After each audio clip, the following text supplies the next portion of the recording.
And just like that, all those gains are wiped out. In this video, we're going to be jumping down into the world of Bitcoin, taking a look at what's been going on most recently, what we think is likely to happen next, and all that wonderful stuff.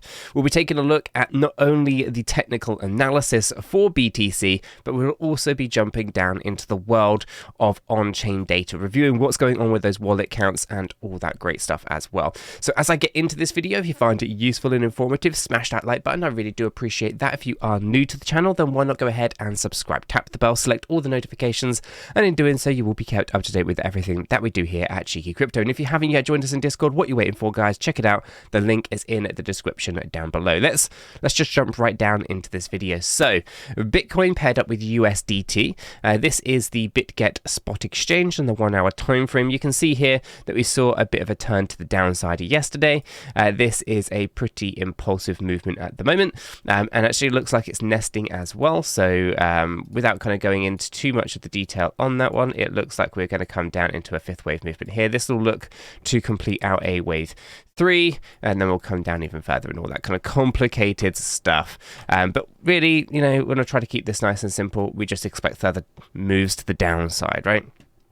Fair value gaps have been created here, and you can see those within this as well. So do expect a move back up to the $31,000 level, but I wouldn't expect that to happen until first we've actually dropped down. Okay, there's a lot of complicated things here that might be a little bit difficult to follow. Essentially, you've got to go down before you go up, and then once you go up, you've got to come back down again, and it's going to be coming down quite sizably by the looks of it. Of course, this particular structure doesn't really distract us too much from our longer term goal of moving the price to $35,000 CME gap, and that's still a possibility. But for now, on these micro 1 hour time frames, things are looking more bearish, right? So short-term bearish over the weekend. We'll probably just trade sideways. We might have a little bit of volatility on Sunday, but for the most part, nothing too much going on there. But you might be thinking, well, why did we push all the way up and then just, you know, come all the way down and just wipe out all those gains? Well, it's all about liquidity, and basically retail has been liquidity for the whales. And so if we jump on over into our membership website, membership.cheekycrypto.io, link for that is in the description below. If you want to get your hands on the data,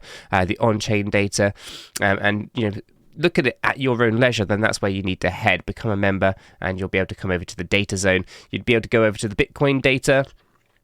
When this loads up, it will basically load all that on-chain data for you to take a look at. What I'll do is I'll make this a little bit bigger, and what I'll also do, I think, is just grab myself and just move me to the bottom corner here, so get me out of the way a little bit. So obviously, you have all your standard, metrics. I don't really want to talk about those today. We can take a look at the exchanges. We could see the inflows and the outflows. And, you know, over the last 1 year, 365 days, you can see 10.4 million in inflows, 11.1 in outflows. So 732,000 net difference. And that's pretty decent. If we change this to the last 30 days, you can see here we still have 154,000 in difference over that period. In fact, if I change this back to 365 days, you can see here the difference over 180, 90, and 30 days. It's pretty sizable. If we move over into liquidations in the last 24 hours, we can see that we have $46 million of liquidations on Bitcoin. OKX was the biggest exchange for liquidations at 13.31 million. And it was 90.47% long positions that were liquidated and 9.53% of short positions liquidated in the last 24 hours, updated at 7:22 this morning. So we know that, and that's UTC. So we know that it's been pretty brutal for the bulls, people who are going long because they thought we're going to the moon. This was the moonshot, we're the bullish market, only to have that kind of ripped away from them.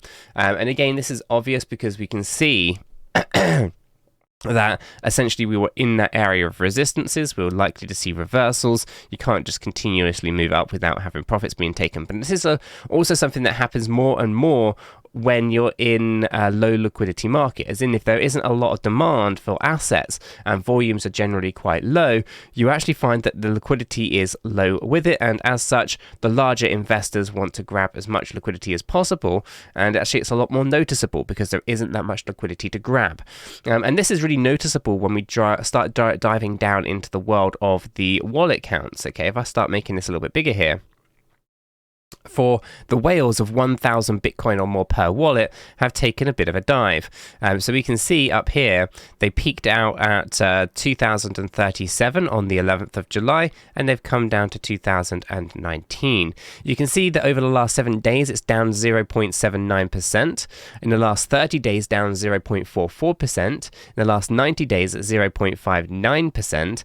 In the last 180, 1.17%. In the last 365 days, the whales are down 7.17%. Okay, so again, the story here is that over the last year, they haven't been buying, they've been selling, and they've been selling to retail investors who have been on the increase. For example, if I come over to one Bitcoin or more, you can see they are up 13.87%, right? So you know that there's been pockets of buying and pockets of selling, and you know the levels that they sit within. Essentially, large institutional whale investors or billionaires and multimillionaires have been selling, whilst the everyday Joe, the 9-to-5er, has been essentially buying, right? And, I'm not saying that it's a bad thing because you want to have some exposure to Bitcoin, but they've been buying it at potentially in premium pricing, and they've been buying it from the people who have been selling, which happens to be the large institutional players. And the question becomes, who do you think is going to be on the right side of that trade? Do you think the person selling, the institution or the billionaire, is the one that's just quite happily giving away their money and giving away their funds? Unlikely.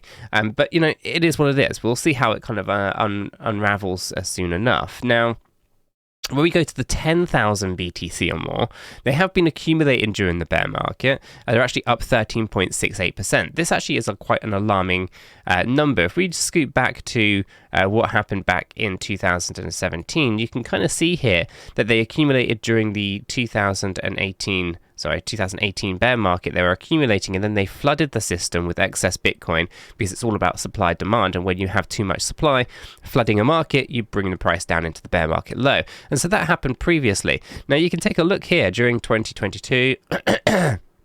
And you can see they were accumulating. In 2023, though, they haven't really been accumulating much at all. In fact, they are coming down quite aggressively.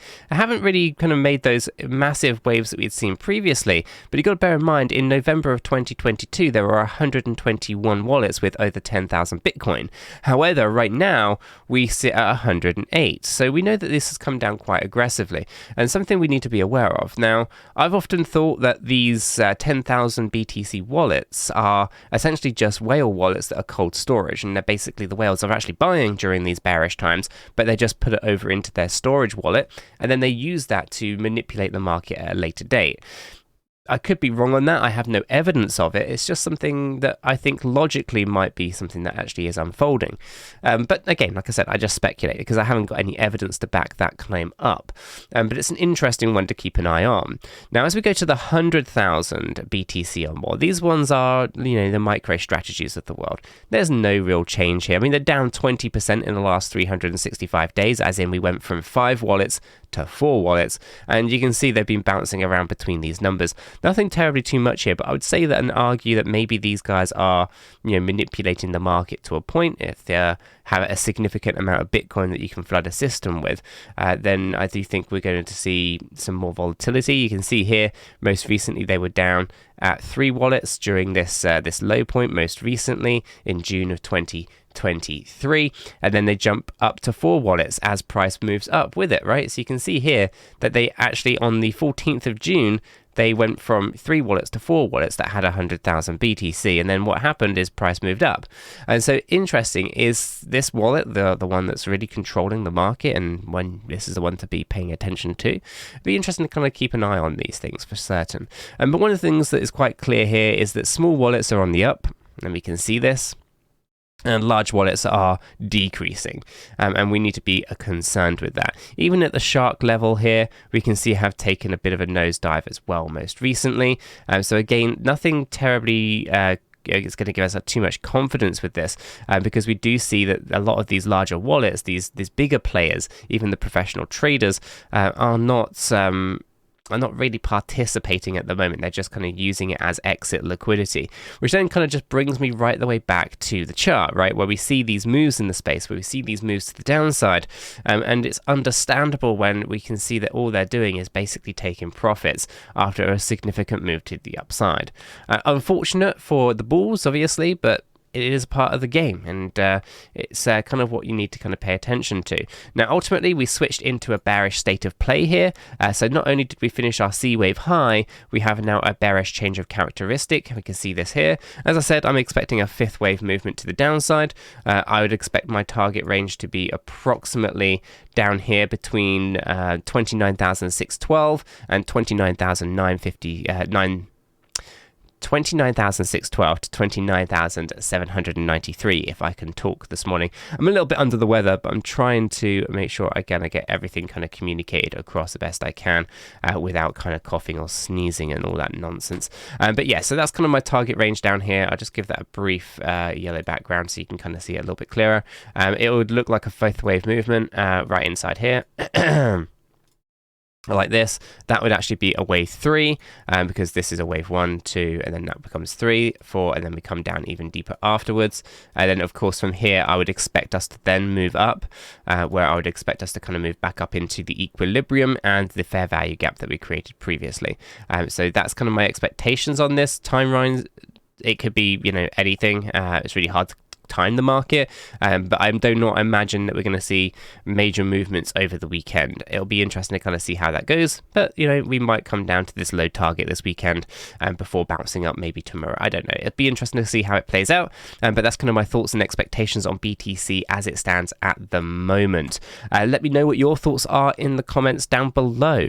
Are you as bullish as I guess the sentiment seems to be, or are you feeling a little bit more cautious just like I am? Let me know below in the comment section. If you found it useful, smash the like button. If you're new, why not subscribe? And don't forget, guys, to join us down in the Discord server. If you're looking for that data and you want to have a look at it in more detail, why not become a member? Check out membership.𝗕𝗘𝗪𝗏𝗧𝗏.io. Guys, until the next one, have a fantastic day.